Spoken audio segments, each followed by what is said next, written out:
Hello दोस्तों, स्वागत है आपका मेरे चैनल स्टडी ट्रिक में। मैं हूं आपका दोस्त ब्रिजेश यादव। आज हम बात करने वाले दोस्तों चंपारण सत्याग्रह 1917 के बारे में। दोस्तों चंपारण सत्याग्रह कब घटित हुआ? तो ये घटित हुआ 1917 को। तो आज हम दोस्तों इसे विस्तार से समझेंगे और एक एक प्रश्न को क्लियर समझेंगे ताकि परीक्षा में इससे संबंधित कोई भी प्रश्न हमारा अधूरा ना रह जाए। दोस्तों चलिए दोस्तों वीडियो को शुरू करते हैं। तो सबसे पहले चलते हैं 1915 में यमजी यानी महात्मा गांधी 1915 में भारत कहाँ से आए? साउथ अफ्रीका से। किस वर्ष में आए महात्मा गांधी? 1915 में साउथ अफ्रीका से महात्मा गांधी 46 वर्ष की आयु में भारत आए। कब आए दोस्तों महात्मा गांधी? तो 1915 में।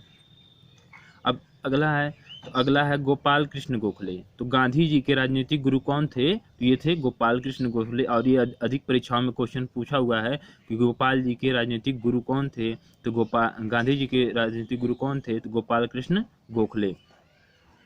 उसके बाद गांधी जी 1915 में भारत आए और उन्होंने अहमदाबाद में 1916 में साबरमती आश्रम की स्थापना की। अहमदाबाद में गांधी जी ने 1916 में साबरमती आश्रम की स्थापना की और उन्होंने सत्याग्रह की मतलब यानी विरोध की नई विधि खोजी जिसका नाम था सत्याग्रह। उन्होंने अपने दोस्तों और अपने अनुयायियों को सत्याग्रह के तरीके बताए कि सत्याग्रह ऐसे शांतिपूर्ण तरीके से, अहिंसात्मक तरीके से करने सत्याग्रह की उन्होंने यानी एक विरोध का नया मतलब तरीका ढूंढ लिया दोस्तों। तो चलिए दोस्तों आगे चलते हैं। तो आगे है 1917 में चंपारण में यूरोपीय नील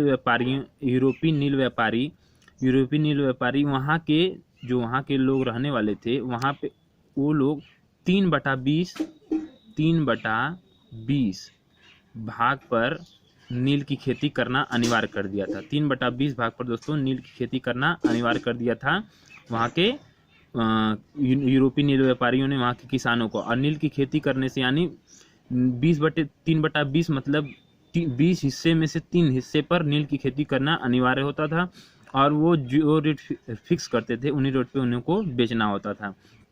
और नील की खेती करने से वहाँ की ज़मीनें उपजाऊपन खत्म हो जाता था और बंजर हो जाती थी दोस्तों। इसलिए वहाँ के किसान वहाँ पे नील की खेती नहीं करना चाहते थे।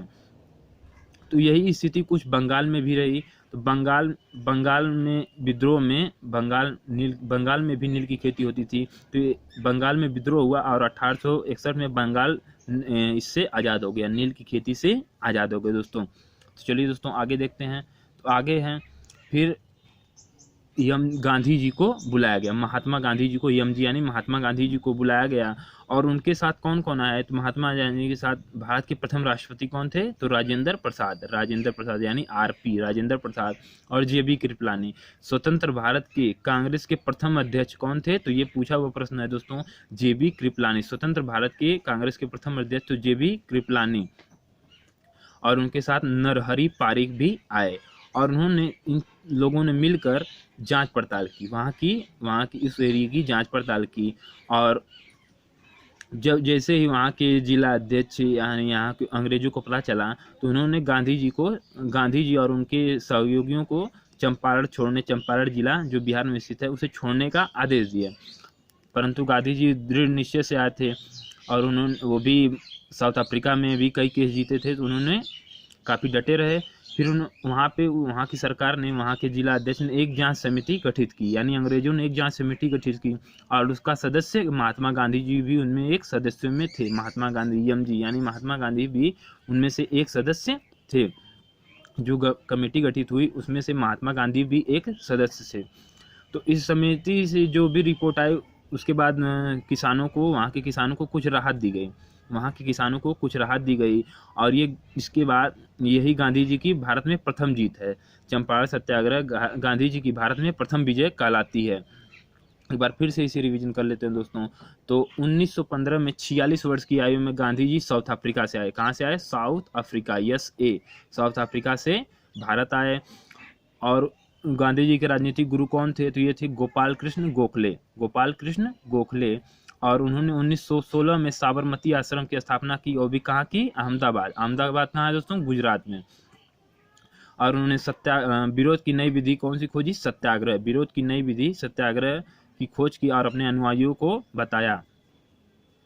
उसके बाद उन्होंने चंपारण जो नील की खेती होती थी 1917 में, वहाँ पे गए और 3/20 वहाँ पे अनिवार्य कर दिया गया था, वहाँ के अंग्रेजों द्वारा वहाँ पे अनिवार्य कर दिया गया था 3/20, जिससे वहाँ की खेती बंजर हो जाती थी। इसलिए किसान वहाँ पे कम खेती करना चाहते थे नील की, लेकिन वहाँ की सरकार दबाव डालती थी। यही स्थिति कुछ बंगाल में भी थी 1861 में, लेकिन 1861 में बंगाल ने विद्रोह करके उससे आज़ादी प्राप्त कर ली। उसके बाद चंपारण में महात्मा गांधी जी को बुलाया गया। महात्मा गांधी जी के साथ भारत के प्रथम राष्ट्रपति राजेंद्र प्रसाद, JB कृपलानी, स्वतंत्र भारत के प्रथम कांग्रेस के अध्यक्ष JB कृपलानी और नरहरि पारिक भी आए और उन्होंने चंपारण की जांच पड़ताल की। जैसे ही वहाँ के जिला अध्यक्ष को खबर लगी तो उन्होंने महात्मा गांधी और उनके साथियों को चंपारण छोड़ने का आदेश दिया, लेकिन गांधी जी काफ़ी दृढ़ निश्चय से टिके रहे। तो उन्होंने एक जांच समिति की गठन की और गांधी जी को भी उनमें का एक सदस्य बनाया। इस प्रकार जो रिपोर्ट आई उसमें किसानों को कुछ राहत दी गई और ये इस प्रकार ये गांधी जी की भारत में प्रथम जीत थी। दोस्तों, तो उम्मीद करता हूँ वीडियो आपको पसंद आएगी। वीडियो देखने के लिए आपका बहुत धन्यवाद दोस्तों। लाइक, सब्सक्राइब, कमेंट करना ना भूलें। धन्यवाद।